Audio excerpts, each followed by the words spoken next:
अस्सलाम वालेकुम, this is Naira Malik. क्या आप शादी के काबिल हो गए हैं? क्या आपके अंदर वो सलाहियतें मौजूद हैं जो कि एक मोस्ट एलिजिबल बैचलर में होनी चाहिए?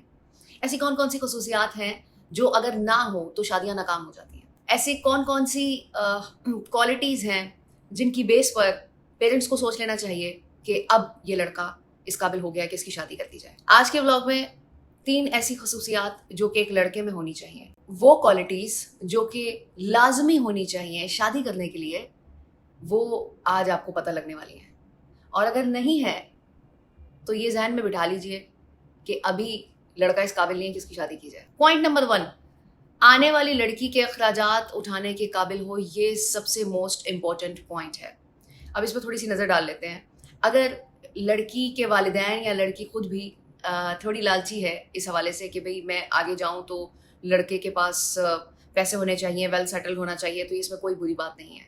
क्योंकि एक नई ज़िंदगी स्टार्ट करने के लिए आपको इन सारी चीज़ों की ज़रूरत होती है। अपनी ज़िंदगी को स्मूथली चलाने के लिए फाइनेंशियली स्ट्रॉन्ग होना ज़रूरी है। तो ये डिमांड लड़के वालों की लड़की वालों की कोई गलत नहीं होती है या लड़की की भी कोई गलत नहीं होती है। एक लड़का जब अपनी स्टडीज़ कंप्लीट करने के बाद कुछ ऐसे ज़राए देखता है, अब वो फैमिली बिज़नेस भी हो सकता है, जॉब भी हो सकती है या खुद से कोई बिज़नेस स्टार्ट करे या बाहर जाना या व्हाटएवर। लेकिन इन सारी चीज़ों में उसको ये ख़्याल रखना है, जब भी वो शादी करने का सोचे या फ्यूचर में सोच रहा हो, कि उसके पास इतने रिसोर्सेज़ होने चाहिए कि वो अपनी ज़िंदगी को स्मूथली चला सके और उसकी बेसिक नेसेसिटीज़ के अलावा भी जो आपकी एक लेविश लाइफ़ होती है। अब लेविश का मयार डिफरेंट है, तो ये डिपेंड करता है कि आप किस लेवल पे हैं और किस चीज़ को लेविश कहते हैं या किस स्टेज को लेविश कहते हैं। तो उस तक पहुँचने के लिए ये बहुत ज़रूरी है कि आप अपने आमदनी के ज़राए वसी करें। ये कहा जाता है कि लड़का नहीं कमा रहा, लड़का कुछ नहीं कर रहा, किसी काबिल नहीं है, चलो इसकी शादी कर दो, ठीक हो जाएगा। इसीलिए ये पॉइंट्स आज शेयर कर रही हूँ आपके साथ। दूसरा पॉइंट भी बहुत आम सा पॉइंट है, लेकिन इसके हवाले से मैं आपके ज़हन में एक बात डाल दूँ कि अगर ये नहीं होगा तो कोई घर नहीं बच सकता। इतना इम्पोर्टेंट है। अगर लड़के को अपने इर्द-गिर्द रिश्तों के हकूक देने नहीं आते, तो ये जान लीजिए कि रिलेशनशिप नहीं चलने वाला।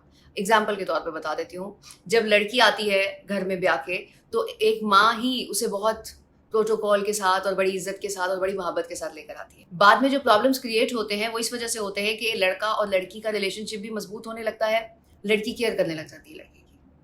और जो पुराने रिलेशंस होते हैं, जो कि ऑलरेडी लड़के की केयर करते थे, वो जब देखते हैं कि एक नया बंदा आया है तो उनको प्रॉब्लम होती है। ये इंसानी साइकी है, इसलिए हम इसको बहुत ज़्यादा गलत तरीके से ट्रीट करते हैं। अगर किसी तरफ से कोई रिएक्शन आ रहा है तो 2 वजूहात हैं। एक ये कि वो इंसान जो ऑलरेडी था, मतलब माँ भी हो सकता है, वालिद साहब भी हो सकते हैं, बहन भी हो सकती है। वो मोहब्बत करते थे लड़के से और जब नया बंदा आता है तो फिर ऐसा महसूस होता है कि आपकी जगह कहीं हिल ना जाए, या फिर आपकी जो इनसिक्योरिटीज़ होती हैं वो आपको ये सोचने पे मजबूर कर देती हैं कि पहले तो हमारे साथ होता था, हमारे लिए चीज़ें आती थी और हम ही मोहब्बत देते थे और हमारी तरफ ही रुझान था।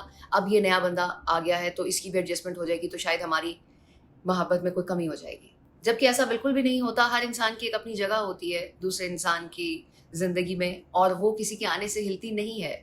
हर इंसान की एक अपनी एंटिटी है और अपना एक बिहेवियर है दूसरे इंसान की तरफ, तो कभी भी इस चीज़ का इम्पैक्ट नहीं पड़ता है।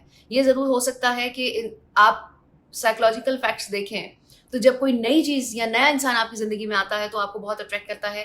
एक ये फैक्टर होता है और एक पैटर्न होता है हर इंसान का मोहब्बत करने का, रिलेशनशिप बनाने का। तो अगर वो आपको अट्रैक्ट कर गया है तो आपका रुझान थोड़ा दूसरी तरफ ज़रूर होगा, लेकिन ऐसा नहीं होगा कि आपकी माँ, बहन, भाई, वालिद साहब, उनकी कोई जगह हिल गई है या ख़राब हो गई है। पॉइंट नंबर 3, लड़के को बहुत अच्छे से पता होना चाहिए कि उसे क्या चाहिए, लाइफ में वो क्या चाहता है, ज़िंदगी से क्या चाहता है, आने वाली लड़की से क्या चाहता है, अपनी लाइफ में किस तरह का चेंज चाहता है और आगे उसके गोल्स क्या हैं। लड़की के बारे में भी उसको इसी ही इंटेंसिटी से जानना है कि वो क्या चाहती है।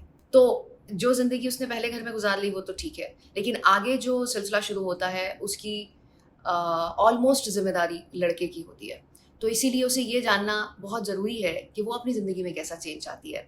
वो अपनी ज़िंदगी को किस डगर पे चलाना चाहती है, कहाँ पे कंफर्टेबल है, कौन-सी चीज़ें उसको पसंद नहीं है और किस तरह के लोग उसको अच्छे लगते हैं, कैसे माहौल में वो एडजस्ट हो सकती है नए घर में, ये सारी सपोर्ट लड़के ने देनी होती है और वो जाने बगैर नहीं दे सकता। अगर आपके अंदर ये तीनों पॉइंट्स हैं तो बाकी थोड़े से इग्नोर भी हो जाए तो कोई मसला नहीं है, लेकिन इनके बगैर not possible. Thank you so much.